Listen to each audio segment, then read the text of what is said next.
बिस्मिल्लाहिर्रहमानिर्रहीम। आज का जो हमारा टॉपिक है ना वो रेक्टल के अंदर क्यूरीज के मतलब है। मतलब क्यूरीज को किस तरह क्यूरीज के अंदर हम लोग ग्रुप फंक्शन यूज करते हैं। और रेक्टल के अंदर क्योंकि PL/SQL लैंग्वेज यूज होती है तो PL मतलब procedural language, structure Curie language. तो यहाँ पे आप PL/SQL के अंदर अब हमें प्रोसीजर्स और फंक्शंस की जरूरत पड़ती है तो वो भी हम क्यूरीज के अंदर राइट कर सकते हैं। तो इसलिए हम लोग आज मतलब वो प्रोसीजर्स के रेलिवेंट ही कि ग्रुप फंक्शंस होते हैं कुछ हमारे पास जो ग्रुप ग्रुप नंबर ऑफ रोज के ऊपर इकट्ठे कंबाइन अप्लाई होते हैं। मतलब एक ग्रुप ऑफ रोज के ऊपर अप्लाई हो सकते हैं, वो ग्रुप फंक्शंस कहलाते हैं। तो आज हम लोग कुछ ग्रुप फंक्शंस को देखेंगे। फिर इन ग्रुप फंक्शंस को अप्लाई करने के लिए हमारे पास एक क्लास होती है ग्रुप बाय की। एक तो हम वेयर क्लास को यूज करते हुए भी अपने मतलब रोज को लिमिटेड ग्रुप्स में डिवाइड करके उनके ऊपर ग्रुप फंक्शन अप्लाई कर सकते हैं। दूसरा तरीकाकार होता है कि हम लोग ग्रुप बाई की क्लास को इस्तेमाल करते हुए मतलब ग्रुप बाई की क्लास के थ्रू डिफरेंट रोज का ग्रुप्स में डिवाइड कर लेते हैं और फिर उन ग्रुप्स के ऊपर ग्रुप फंक्शन अप्लाई कर लेते हैं। तो मतलब ये हमारे पास ग्रुप फंक्शन या ग्रुप बाई क्लास और हैविंग क्लास, मतलब ये चीज़ें आज हम लोगों ने देखनी है। अब चूंकि ये सारी क्यूरीज हम लोगों ने जस्ट अपनी प्रैक्टिस के लिए राइट करके देखनी है, तो मतलब जब पढ़ रहे होते हैं, चीज़ को सीख रहे होते हैं, तो फिर प्रैक्टिस के लिए हमारे इस ओरेकल एक्सप्रेस एडिशन के अंदर एक पहले से डेटाबेस बनी हुई है। मतलब उसके अंदर कुछ रिकॉर्ड भी स्टोर किए होते हैं डिफरेंट पर्पस के, डिफरेंट कैटेगरीज का, जो कि हमारे हर टाइप की क्यूरी के ऊपर फुलफिल हो सके। तो मतलब तमाम कैटेगरीज की क्यूरीज को मद्देनजर रखते हुए एक डेटाबेस और उसके अंदर डाटा स्टोर करके एक फुली डेटाबेस इसके अंदर रख दी जाती है हमारे पास ओरेकल एक्सप्रेस एडिशन के अंदर, जो कि हम लोगों ने इंस्टॉल किया हुआ है, जिस पे हम काम कर रहे हैं। ये ब्राउजर में चलता है। तो अब चूंकि अब हम लोग हमारे पास क्यूरीज का प्रैक्टिस के लिए काम करना है, तो इसलिए हम यहाँ पे अपना HR वाला यूजर लॉग इन करेंगे। तो मतलब ये जो हमारे पास डेटाबेस पहले से बनी हुई है, उसके अंदर डाटा स्टोर हुआ हुआ है, वो HR वाले यूजर के थ्रू है। उसी के थ्रू हम लोग ने अब लॉगिन होना है, तभी हम लोग उस डेटाबेस को यूज कर सकेंगे। तो HR यूजर नेम हो गया, पासवर्ड जो भी आप लोगों ने इसका रखा हुआ होगा वो हो गया, और उसके बाद लॉगिन पे क्लिक कर देंगे। इसका पासवर्ड पहले से बाय डिफॉल्ट मतलब सेट नहीं होता। आप लोग सिस या सिस्टम के यूजर को लॉगिन करके, उस यूजर को लॉगिन करने के बाद आप लोग यहाँ पे आते हो एडमिनिस्ट्रेशन में, और उसके बाद यहाँ पे डेटाबेस यूजर्स, यहाँ से, या फिर अब आप लोगों ने एक डेटाबेस को करना है ना, तो डेटाबेस यूजर्स में आके मैनेज यूजर्स में जाएंगे।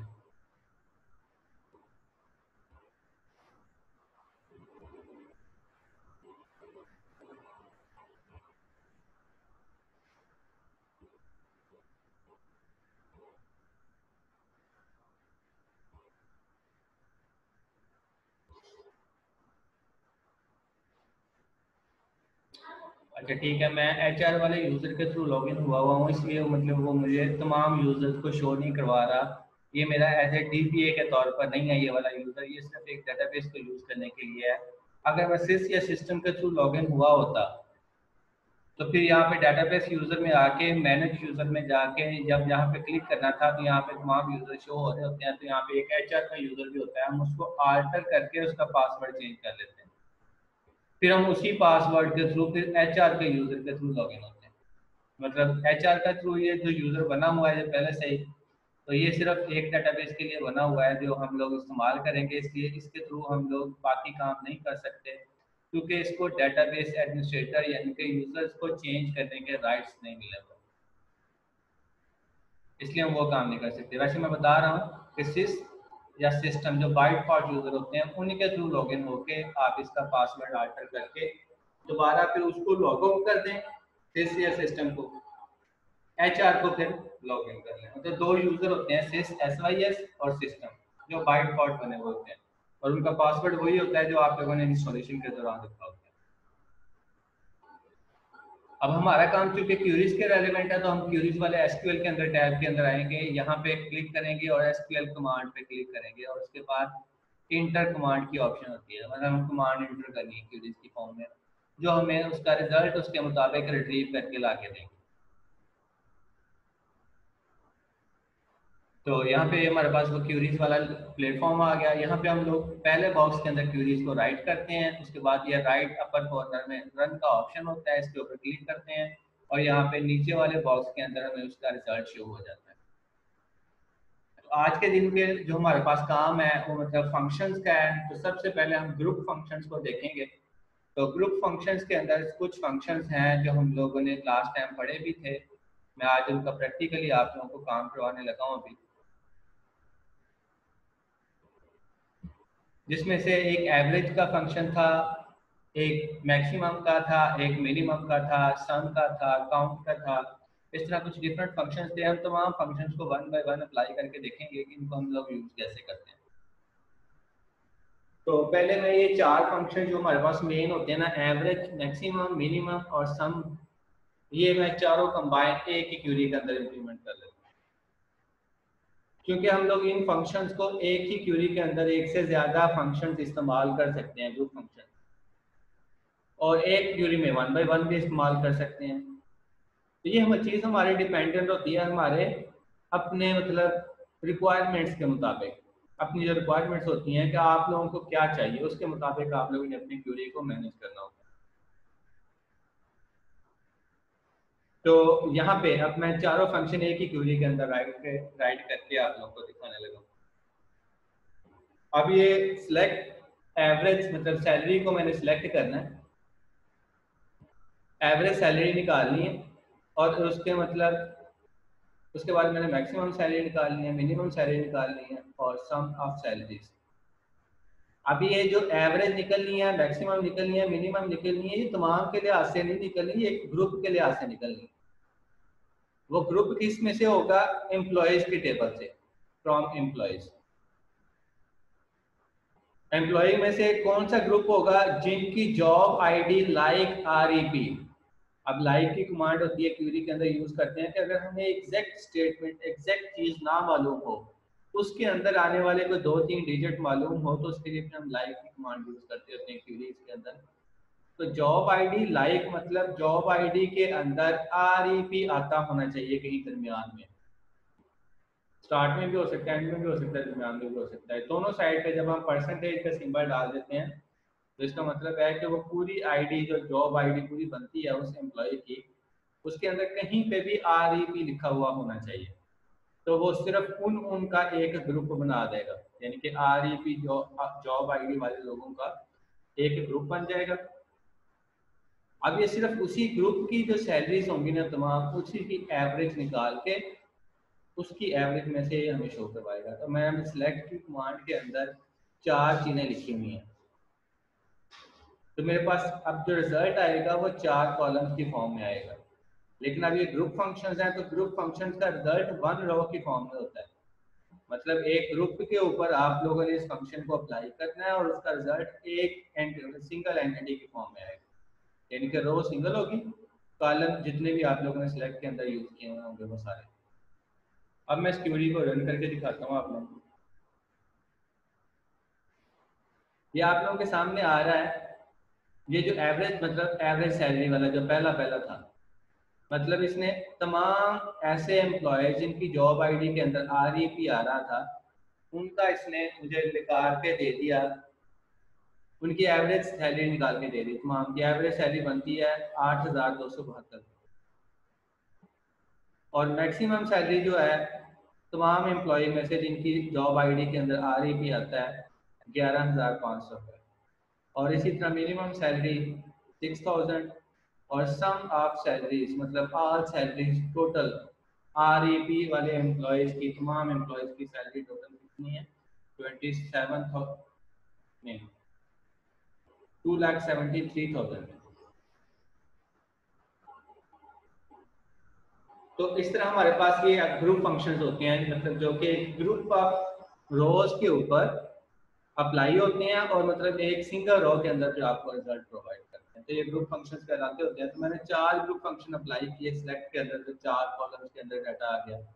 अगर मैं यहाँ पे 2 की करूंगा तो मुझे 2 की फॉर्म में डाटा आ जाएगा।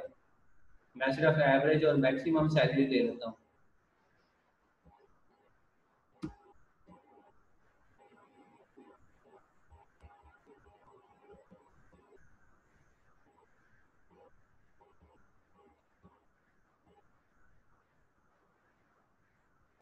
तो मेरे पास 2 का रिजल्ट आ जाएगा।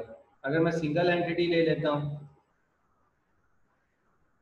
तो मेरे पास सिंगल का रिजल्ट आ जाएगा। मतलब कॉलम्स बढ़ते जाएंगे, जितने भी फंक्शन यूज करेंगे हर फंक्शन के लिए सिलेक्ट के अंदर, तो उतने ही मतलब कॉलम्स बन जाएंगे। यानी कि सिलेक्ट के अंदर जितनी वैल्यूज आएंगी, जितने वेरिएबल्स आएंगे, उतने ही कॉलम्स बनेंगे। और आगे हमारा जो क्राइटेरिया होगा उस वो वेयर क्लास के अंदर वो हमारा उस ग्रुप को बनाने के लिए इस्तेमाल। तो ये तो है मतलब ग्रुप फंक्शन जिसमें एवरेज, मैक्सिमम, मिनिमम, सम इनको निकाला हम लोगों ने। अब ये तमाम ग्रुप फंक्शंस अप्लाई हो रहे थे न्यूमेरिक वैल्यूज के ऊपर, लेकिन हमारे पास कुछ वैल्यूज ऐसी भी होती हैं जिनके ऊपर हमें ग्रुप फंक्शन अप्लाई करने की जरूरत पड़ सकती है। जैसे कि डेट का हो गया, क्या पे एम्प्लॉयज का हम लोगों ने रिकॉर्ड देखना है, हम लोगों ने देखना है कि सबसे पहले कौन सा एम्प्लॉय हमारे पास हायर हुआ था या सबसे एंड पे कौन सा एम्प्लॉय हायर हुआ था। तो अब हायर करने के जो मेरे पास हमारे पास रिकॉर्ड होते हैं डेटाबेस के अंदर स्टोर, तो अब वो डेट के लिहाज से हम लोगों के पास होते हैं। तो मिनिमम डेट जो भी होगी, मतलब स्मॉल डेट सबसे छोटी जो भी होगी, तो वो हमारे पास सबसे पहले एम्प्लॉय आया होगा किसी का। और जब जो सबसे मैक्सिमम डेट होगी वो मतलब सबसे एंड पे एम्प्लॉय आया हमारे पास। तो इस तरह हमारे पास हम लोग ऐसे कॉलम जिनके अंदर टेक्स्ट या कैरेक्टर फॉर्म में या स्ट्रिंग फॉर्म में वैल्यूज आ रही हों, तो उनके ऊपर हम लोग ये मिनिमम और मैक्सिमम का फंक्शन अप्लाई कर सकते हैं। कि ये जस्ट न्यूमेरिक वैल्यूज के लिए नहीं है, ये कैरेक्टर टाइप वैल्यूज के लिए भी इस्तेमाल हो सकते हैं मिनिमम और मैक्सिमम का फंक्शन, जैसे कि मैंने अभी हाई डेट के ऊपर अप्लाई किया। यानी कि सिलेक्ट मिनिमम हाई डेट और maximum hire date from employees. अब यहाँ पे मैं ग्रुप नहीं बना रहा, अब क्योंकि मैंने ओवरऑल लिहाज से देखना है तो मैंने इसीलिए फ्रॉम टेबल का नाम लिख दिया। अब टेबल, पूरे टेबल की हाई डेट जो होंगी उन तमाम में से मिनिमम और मैक्सिमम डेट मुझे निकाल के दे देगा। मैं अब इसको रन पे क्लिक करूंगा तो ये मेरे पास उसने मिनिमम डेट 17 जून 87 और मैक्सिमम डेट 21 अप्रैल 2000 2000 कंप्लीट 2000। अब उसका वो लास्ट 2 डिजिट शो होते हैं इसके अंदर, 3200 है। तो मतलब लास्ट एम्प्लॉय के आने की डेट ये है मैक्सिमम वाली, और जो सबसे पहले आया था वो 87 में आया। तो इस तरह हम लोग इस तरह इन ग्रुप फंक्शंस को यूज कर लेते हैं कैरेक्टर टाइप की वैल्यूज के ऊपर भी, न्यूमेरिक टाइप की वैल्यूज के ऊपर भी, ताकि हम लोग इस तरह मुख्तलिफ टाइप का, मुख्तलिफ कैटेगरीज की के अंदर, मुख्तलिफ फॉर्म के अंदर अपने डाटे को रिट्रीव करने के लिए इसको हम यूज कर सकते हैं।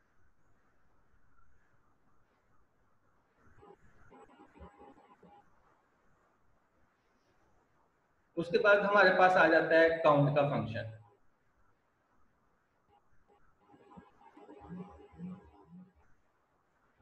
काउंट का फंक्शन भी एक ग्रुप फंक्शन ही है, जैसे सम, एवरेज, मैक्सिमम, मिनिमम।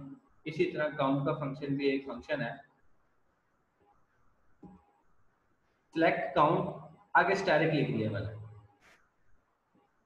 अब स्टैटिक का मतलब होता है कि returns the number of rose in a table, मतलब जितनी भी रोज है ना तमाम की तमाम वो मुझे काउंट करके ला के दे दे। और दूसरा चीज होती है इसके अंदर हमारे पास कि अगर हम कोई ग्रुप बना लें, उस ग्रुप के अंदर से काउंट करवाएं। अभी मैंने स्टैटिक लिखा तो स्टैटिक का मतलब होता है कि तमाम काउंट करके ले आए, तमाम कॉलम के लिहाज से ओवरऑल रोज कितनी बनती हैं वो काउंट कर। लेकिन मैं वेयर क्लास के अंदर यहाँ पे इसको ग्रुप बना रहा हूँ कि where department ID is equal to 50। Department ID 50 मतलब अब मैंने देखना है कि डिपार्टमेंट आईडी जो 50 वाला डिपार्टमेंट है, जिस डिपार्टमेंट की आईडी 50 है, उस डिपार्टमेंट के अंदर कितने एम्प्लॉयज हैं मैंने काउंट करना चाहता हूँ। तो एम्प्लॉयज काउंट करने हैं तो मैंने ग्रुप बनाने के लिए उसको वेयर के अंदर एक कंडीशन लगा दी, where department ID is equal to 50। अब ये मैंने उसको रिस्ट्रिक्ट कर दिया एक कॉलम के लिहाज से और एक कॉलम के अंदर भी एक वैल्यू के लिहाज से, काउंट करे वो तमाम जिनकी डिपार्टमेंट आईडी 50 है। अब मैं इसको रन करता हूँ तो मुझे उस एक डिपार्टमेंट की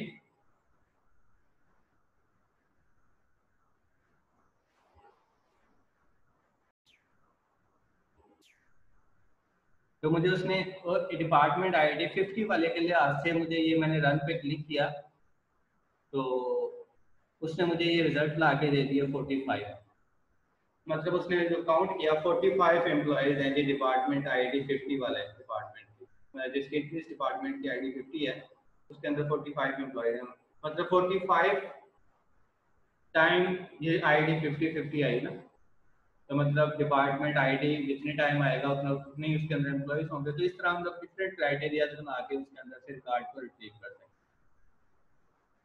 ये तो हो गया स्टैटिक के लिहाज से तमाम टाइप के एम्प्लॉयज। अब मैं कर देता हूँ किसी एक कॉलम की बेस पे, मतलब मैं कर देता हूँ कि जिनको कमीशन परसेंटेज मिल रहा है ना, परसेंटेज की फॉर्म में कुछ कमीशन मिल रहा है जिन एम्प्लॉयज को, सिर्फ मुझे वो काउंट करके ला के दो डिपार्टमेंट नंबर 50 में से, तो वो 0 है जिनको कोई कमीशन मिल रहा है। मैं यहाँ पे कोई आईडी चेंज कर देता हूँ, कोई और डिपार्टमेंट की आईडी देखता हूँ, शायद उसमें कोई हो बंदा जिसको मैं 80 कर देता हूँ 50 की जगह। अब इसमें 34 लोग ऐसे हैं डिपार्टमेंट नंबर 80 के अंदर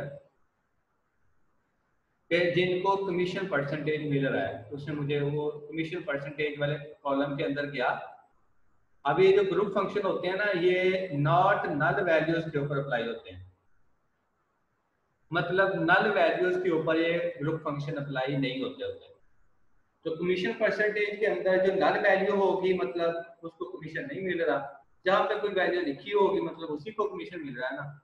तो मैं उसके अंदर से जो ये फंक्शन अप्लाई किया, उसने नॉट नल वैल्यूज को काउंट किया और मुझे शो करवा दिया। मुझे पता चल गया कितने लोगों को कमीशन मिल रहा है इस ग्रुप में से, इस मतलब इस डिपार्टमेंट में से लोगों को। तो ये हमारे पास काउंट का होता है जिसको हम स्टैटिक के लिहाज से भी इस्तेमाल कर सकते हैं और हम लोग इसको किसी कॉलम के लिहाज से स्पेसिफिक के लिहाज से भी इस्तेमाल कर सकते हैं। लेकिन जब इसको हम लोग किसी स्पेसिफिक कॉलम के लिहाज से इस्तेमाल कर रहे होते हैं तो मतलब डिपार्टमेंट आईडी अब 80 है तो ये मतलब सेम हो रही है ना। तो मैं चाहता हूं कि जो उसने मतलब एक बार काउंट कर लिया है ना, उसको बार बार काउंट ना करें। तो उसके लिए होता है काउंट के अंदर उस कॉलम नेम के साथ हम डिस्टिंक्ट का कीवर्ड यूज कर लेते हैं। अब डिपार्टमेंट आईडी मैंने वेयर क्लास लगाई हुई है, अब वेयर क्लास की मुझे मतलब अब जरूरत नहीं है क्योंकि मैं तो खुद डिपार्टमेंट चेक करना चाह रहा हूँ। सिलेक्ट करे डिपार्टमेंट आईडीज को काउंट करे। मैं काउंट करना चाहता हूँ कि टोटल कितनी डिपार्टमेंट आईडीज हैं। अब एक डिपार्टमेंट की आईडी बार बार उपयोग भी हो रही होती है कई दफा कि जब एक डिपार्टमेंट के अंदर डिफरेंट एम्प्लॉयज हैं तो हर एम्प्लॉय की डिपार्टमेंट आईडी तो सेम आ रही होगी ना कॉलम के अंदर, तो वो भी साथ काउंट होना शुरू हो जाएगी। तो मुझे एग्जैक्ट फिगर नहीं मिलेगी कितने डिपार्टमेंट। तो मैं इस कॉलम के साथ डिस्टिंक्ट का जब कीवर्ड लगा दूंगा तो ये मुझे फिर क्या करेगा, जो डिपार्टमेंट की आईडी एक दफा काउंट हो गई है वो दोबारा काउंट नहीं होगी। अब मैंने इसको रन किया तो अब डिपार्टमेंट टोटल डिपार्टमेंट मेरे पास 11 हैं जो काम कर रहे हैं एम्प्लॉय वाले टेबल के अंदर। तो मुझे ये डिपार्टमेंट्स की तादाद मालूम होगी। तो हम लोग इस तरह भी इसको यूज कर सकते हैं, स्टैटिक के लिहाज से भी, किसी कॉलम के लिहाज से भी, और इस तरह भी यूज कर सकते हैं। अब यहाँ पे ये तो हो गया जैसे काउंट की 2-3 कैटेगरीज थी, स्टैटिक भी लिया और कमीशन परसेंटेज भी लिया और हम लोगों ने उसको दूसरे तरीके से भी देखा। इसी तरह हमारे पास एवरेज कमीशन परसेंटेज के अंदर भी एक क्राइटेरिया होता है कि उसके अंदर हमारे पास, अब मैंने भी आप लोगों को थोड़ी देर पहले बताया कि ग्रुप का फंक्शन नल वैल्यूज के ऊपर अप्लाई नहीं होता। तो फिर उसका क्या तरीकाकार होता है कि फिर हम मिनिमम उसके अंदर, मैंने काउंट के अंदर तो बता दिया कि हम लोग डिस्टिंक्ट का वर्ड यूज कर लेते हैं, या फिर वो नल वैल्यूज के अंदर नहीं इस्तेमाल होता तो नल वैल्यूज हमने वैसे ही काउंट नहीं करनी होती, तो इसलिए काउंट के फंक्शन के अंदर हम नल वैल्यूज को इग्नोर कर दिया। लेकिन जो एवरेज का फंक्शन है उसमें हम नल वैल्यू को इग्नोर नहीं कर सकते क्योंकि एवरेज तो निकलती होती है divided by total number divide करने से। उसमें हम नल वैल्यू को तो इग्नोर नहीं कर सकते, क्योंकि टोटल नंबर ऑफ वैल्यू जो होंगी उसके ऊपर जब डिवाइड करेंगे तो हमारे पास परसेंटेज कुछ और आएगी, और अगर हम वैसे ही इसको इस्तेमाल करेंगे तो परसेंटेज कुछ और आएगी। जैसे मैं अभी दिखाता हूँ आप लोगों को। अब मैंने एक कमीशन का परसेंटेज का फंक्शन इस्तेमाल किया है, जिसके अंदर मैंने अब एवरेज लिया है, लेकिन कमीशन परसेंटेज वाले कॉलम के साथ मैंने उसको NVL को यूज कर लिया। अब ये NVL क्या करता है हमारे पास कि ये नल वैल्यूज को फोर्सफुली कंसीडर करवाता है। ये एवरेज तो हम लोगों ने टोटल के लिहाज से निकालनी होती है ना, कि टोटल लोग एम्प्लॉयज कितने हैं उसके लिहाज से मैंने एवरेज निकाल के दिया, तो उसमें फिर वो एवरेज जो ग्रुप एवरेज एक ग्रुप फंक्शन है वो नल वैल्यूज को काउंट नहीं करेगा डिवाइड करने के लिए, तो हमारे पास सही एवरेज नहीं निकलेगी। अब जैसे मैंने NVL लगाया था, अब उसने फोर्सफुली उसको करना है, तो अभी मैंने रन के ऊपर क्लिक किया तो उसने मुझे ये एवरेज निकाल के दे दी 0.072897 इसका मतलब। अब इसके अंदर एक तो ये हमारे पास कमीशन परसेंटेज वाला कॉलम का नाम होता है, दूसरा हमारे पास ये जीरो का होता है कि जीरो वैल्यूज को भी इसके साथ काउंट करेगा इसके अंदर। और NVL का फंक्शन यही इस्तेमाल होता है, यही हमें कहता है कि जो नल वैल्यूज है यानी कि जो जीरो वैल्यूज हैं उनको भी साथ काउंट करें एवरेज के लिए, क्योंकि एवरेज यही होती है ना कि sum of total values divided by total numbers होते हैं, तो टोटल कितनी तादाद है। तो अब कमीशन परसेंटेज कितने लोगों को मिल रहा है, अगर हम लोगों ने सिर्फ उन लोगों के लिहाज से एवरेज निकालनी है फिर तो हम सिंपल बगैर इसके यूज कर लेंगे, जो कि मैं बाद में यूज करके दिखाता हूँ। लेकिन अगर हम लोगों ने ओवरऑल तमाम एम्प्लॉय के लिहाज से एवरेज निकालनी है तो फिर हमें NVL लगाना पड़ेगा, क्योंकि तमाम एम्प्लॉयज के अंदर तो नल ऐसे लोग भी हैं जिनको कमीशन परसेंटेज नहीं मिल रहा था, तो वो भी शामिल होने चाहिए अगर तमाम एम्प्लॉयज के लिहाज से निकालनी है।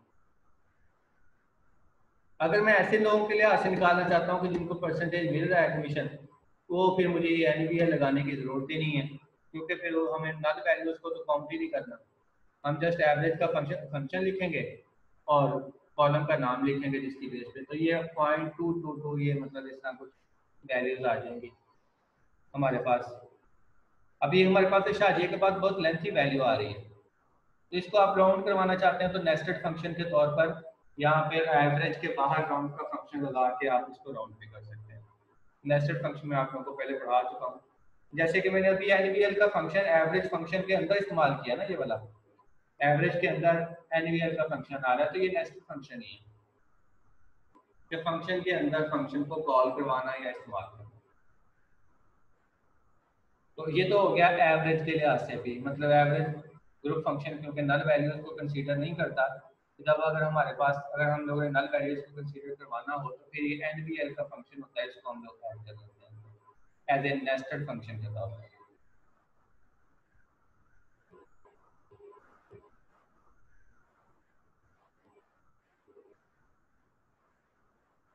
उसके बाद आ जाते हैं, ये तो थे हमारे पास यहाँ तक ग्रुप फंक्शन कि जो कि हम सिर्फ वेयर क्लास को यूज करते हुए ग्रुप बना के ग्रुप फंक्शंस को अप्लाई कर रहे थे। लेकिन यहाँ पे हमारे पास एक ग्रुप बाई की क्लास भी होती है जिसके थ्रू हम लोग ग्रुप बना लेते हैं अपने रोज के किसी एक कॉलम की बेस पे भी बना सकते हैं, ये ग्रुप एक से ज्यादा कॉलम की बेस पे भी एक ग्रुप बना सकते हैं। तो हम ग्रुप बाई की क्लास को यूज करते हुए ग्रुप बना के उसके ऊपर ग्रुप फंक्शन अप्लाई कर लेते हैं, मतलब वेयर क्लास को यूज करते हुए भी कंडीशनल क्राइटेरिया की बेस पे ग्रुप बन जाते हैं, ग्रुप बाई की क्लास की बेस पे भी आप लोगों के ग्रुप बन जाते हैं। अब यहाँ पे मेरे पास ये जो ऊपर आ रहा है ना सिलेक्ट डिपार्टमेंट आईडी, मतलब एक डिपार्टमेंट आईडी का कॉलम शो करवाएगा, उसके बाद एवरेज सैलरी का कॉलम शो करवाएगा, और उसके बाद फ्रॉम एम्प्लॉय टेबल का नाम आ गया, और ग्रुप बाय डिपार्टमेंट आईडी। अब मैंने बताया कि वेयर की क्लास को भी यूज कर सकते हैं, ग्रुप बाय की क्लास को भी यूज कर सकते हैं, लेकिन दोनों में फर्क क्या हुआ है? फर्क ये है कि जब हम वेयर की क्लास लगाते हैं तो हमारे पास रिजल्ट सिर्फ एक आता है। अगर मैं तमाम जितने भी मेरे पास डिपार्टमेंट्स हैं उन तमाम का रिजल्ट शो करवाना चाहता हूँ इकट्ठे कंबाइन, तो फिर हम ग्रुप बाई की क्लास यूज करते हैं। अब मुझे कंडीशन लगाने की जरूरत नहीं पड़ेगी, वो डिपार्टमेंट आईडी के लिहाज से जितनी जितनी टाइप्स की डिपार्टमेंट आईडी होंगी उन तमाम के लिहाज से वो मुझे रिजल्ट शो करवा देगा। मतलब डिपार्टमेंट आईडी के लिहाज से अलग अलग ग्रुप बना लेगा। मैं इसको रन करके दिखाता हूँ आप लोगों को।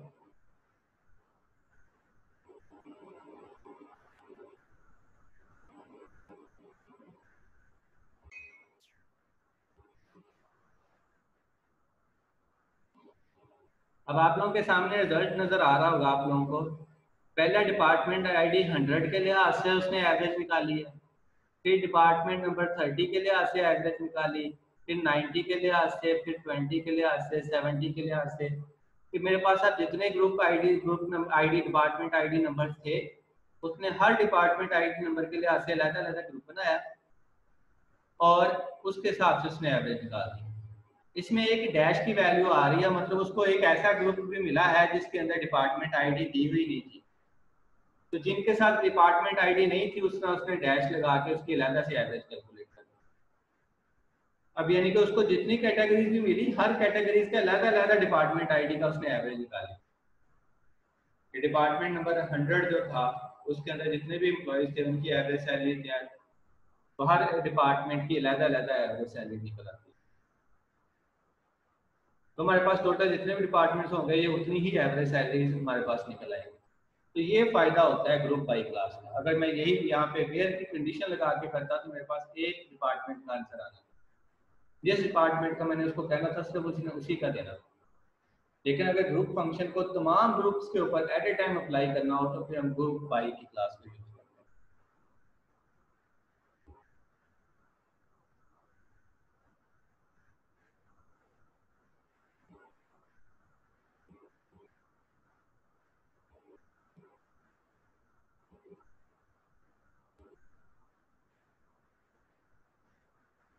अब यही काम हम लोग मल्टीपल कॉलम्स के ऊपर भी कर सकते हैं। ये तो मैंने एक कॉलम के लिए से किया ना।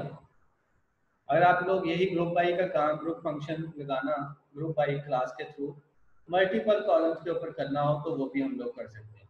जैसे कि सिलेक्ट डिपार्टमेंट आईडी, उसको एलियस दे दिया डेप्ट आईडी का, उसके बाद जॉब आईडी, कॉलम का नाम, दो कॉलम हो गए, डिपार्टमेंट आईडी भी, जॉब आईडी भी।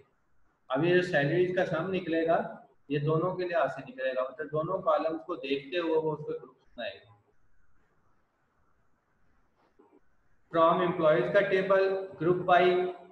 अब ग्रुप बाई के अंदर हम लोग ने लिखना होता है कॉलम का नाम जिसकी बेस पे उसने ग्रुप बनाने हैं।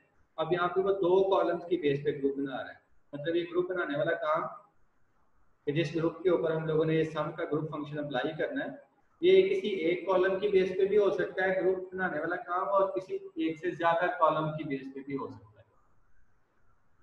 और एट द एंड पे ऑर्डर बाय डिपार्टमेंट आईडी, फिर डिपार्टमेंट आईडी के लिहाज से इसको सीक्वेंस में शो करवाएगा हमारे रिजल्ट। ये ऑर्डर बाय की कमांड होती है जो हम पहले पढ़ चुके हैं। मैंने रन पे क्लिक किया, डिपार्टमेंट आईडी भी आ रही है जिसका एलियस डेप्ट आईडी लिखा हुआ है, जॉब आईडी भी आ रही है, और साथ हर डिपार्टमेंट आईडी के लिहाज से अब डिपार्टमेंट आईडी 10 के अंदर जो असिस्टेंट हैं उनकी मतलब सैलरी लहदा उसने ना सम निकाल के दिया है। और डिपार्टमेंट आईडी 20 के अंदर जो मेन ऑफिसर्स हैं उनका सम निकाल के दिया है 20 के अंदर। अब यानी कि हर ग्रुप, यानी कि अब डिपार्टमेंट 20 के अंदर दो टाइप के लोग थे, मेन ऑफिसर और रिप्रेजेंटेटिव। डिपार्टमेंट आईडी 10 के अंदर सिर्फ असिस्टेंट थे। तो अब एक डिपार्टमेंट के अंदर जितने टाइप्स के लोग होंगे उतने ही मतलब उसके ग्रुप बना देगा, क्योंकि दो कॉलम रखे ना, तो पहले column department ID, department ID के अंदर फिर दूसरा चीज कि उस डिपार्टमेंट के अंदर कितने टाइप के लोग हैं। अब डिपार्टमेंट 30 के अंदर क्लर्क भी हैं, डिपार्टमेंट 30 के अंदर मेन ऑफिसर भी हैं। तो जो मेन ऑफिसर है उनकी मतलब लिहाज से सैलरी का सम कितना बनेगा और क्लर्क की सैलरी कितनी बनेगी वो लहदा लहदा। तो मतलब आप दो कॉलम्स के लिहाज से ग्रुप बन रहे हैं।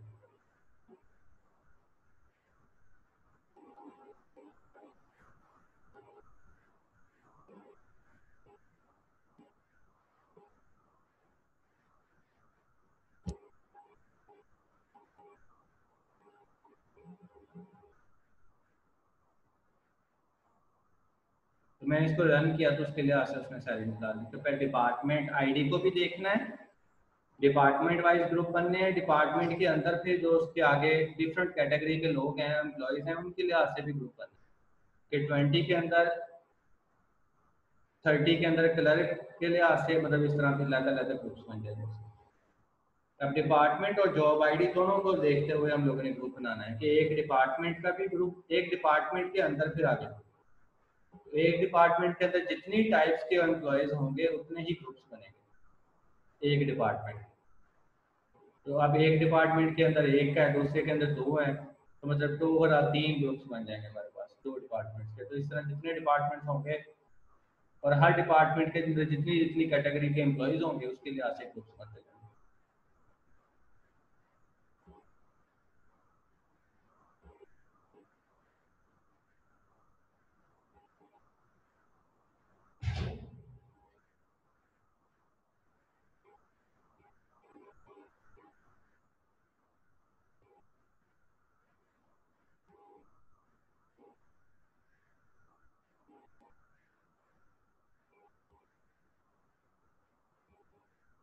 उसके बाद आ जाती है ये जो ग्रुप बाई का काम करते हैं ना हम इस, अब ग्रुप बाई के अंदर मेरे पास तमाम ग्रुप शो हो रहे थे ना, अगर मैं इनमें से रिस्ट्रिक्ट करना चाहूँ, मैं चाहता हूँ कि ऐसे ग्रुप्स के मतलब सम ऑफ सैलरी या एवरेज ऑफ सैलरी निकाले तो एक लिमिट से ऊपर ऊपर हो।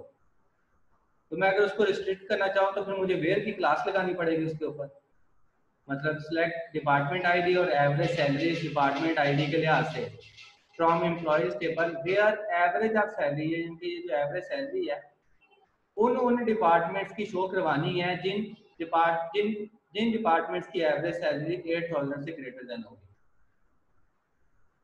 तो यहाँ पे अब मैं इसको जब रन करूंगा ना तो इसने मुझे एरर दे दिया, कहता है group function is not allowed hair.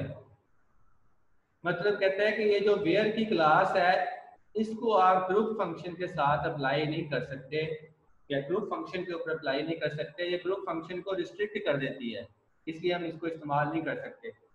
अगर आप लोगों ने ये काम करना ही है ना, ग्रुप फाइल जो ग्रुप का फंक्शन है उसको आप लोगों ने रिस्ट्रिक्ट करना ही है, इस तरह आप लोगों ने उसमें से कोई सिलेक्टेड क्राइटेरिया की बेस पे वैल्यू लेके आनी ही है, तो फिर आप क्या करो, कहता है आप हैविंग क्लास को यूज कर लो, कि आप वेयर क्लास की बजाय हैविंग क्लास को यूज कर लो कि select department ID, maximum salary उसकी निकाले एम्प्लॉय में से, और ग्रुप बाय डिपार्टमेंट आईडी हो देगी, डिपार्टमेंट आईडी के लिए से ग्रुप बनाएगा, having maximum salary greater than 10,000 या 8,000। मैं यहाँ पहले 8,000 लिखा था, अब 10,000 लिख दिया, तो उसका कोई इशू नहीं है, वो हम अब हर किसी की अपनी मर्जी होती है।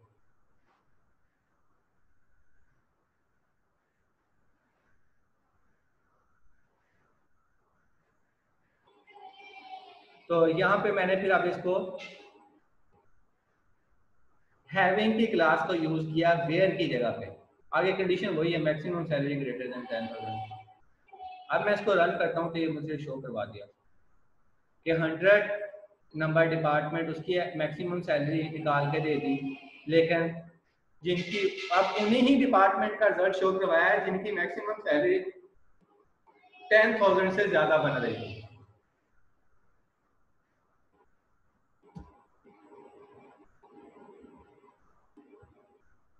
अब मैंने इक्वल लगाया था, मतलब जिनकी 10,000 है वो भी आ जाए, तो ये 10,000 वाला भी एक आ गया। अब ग्रुप बाई का काम तो हो ही रहा है, ग्रुप बाई अलग-अलग ग्रुप बना के हर ग्रुप के ऊपर अलग-अलग मैक्सिमम सैलरी वाला फंक्शन अप्लाई हो रहा है, लेकिन उस जो फंक्शन अप्लाई होने के बाद हमारे पास रिजल्ट आ रहे हैं उसमें से भी अगर रिस्ट्रिक्ट करना है आप लोग तो इस तरह उसको कर सकते हैं।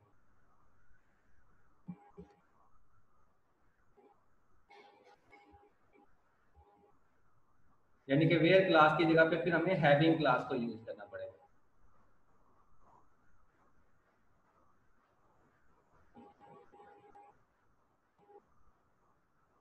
अब जैसे मैंने अभी ग्रुप फंक्शंस की बात की थी, मतलब नेस्टेड ग्रुप फंक्शंस भी हम लोग अप्लाई कर सकते हैं, आगे मैं आप लोगों को वो भी करके दिखा देता हूँ। मतलब ये ग्रुप फंक्शंस हम लोगों ने अभी तक इस्तेमाल किए ग्रुप बाई क्लास के ऊपर, तो ये नेस्टेड भी हो सकते हैं, मतलब मैक्सिमम और एवरेज कि आप ये जो हमारे पास अभी झगड़ा चल रहा था ना वेयर क्लास का और हैविंग क्लास का, कि वेयर को नहीं यूज करना, हैविंग को यूज करना है। अगर हम यहाँ पे एक और काम कर रहे हैं, मतलब ना वेयर को यूज करें ना हैविंग को यूज करें, हमारे पास ग्रुप फंक्शन के अंदर ही एक फंक्शन होता है मैक्सिमम का,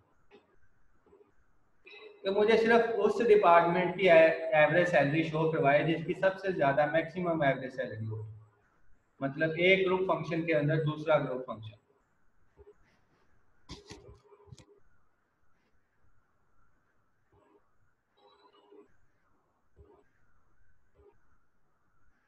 ये बात टाइम जब हम क्यूरी राइट करके फॉरन क्लिक करते हैं तो रन पे एरर दे देता होता है, आपने दोबारा फिर रन पे क्लिक करना तो ठीक हो जाएगा।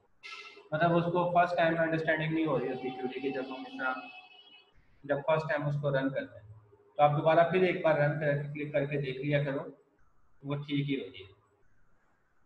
सिलेक्ट मतलब आप मैक्सिमम ग्रुप फंक्शन है उसके अंदर फिर एवरेज का ग्रुप फंक्शन लगा हुआ है तो वो भी ग्रुप फंक्शन है, तो ग्रुप फंक्शन के अंदर ग्रुप फंक्शन फ्रॉम एम्प्लॉयज के टेबल से ग्रुप बाय डिपार्टमेंट आए। तो इस तरह हम लोग ग्रुप फंक्शंस को नेस्टेड बना के इस्तेमाल कर सकते हैं मैक्सिमम वैल्यूज को कंसीडर करवाने के लिए।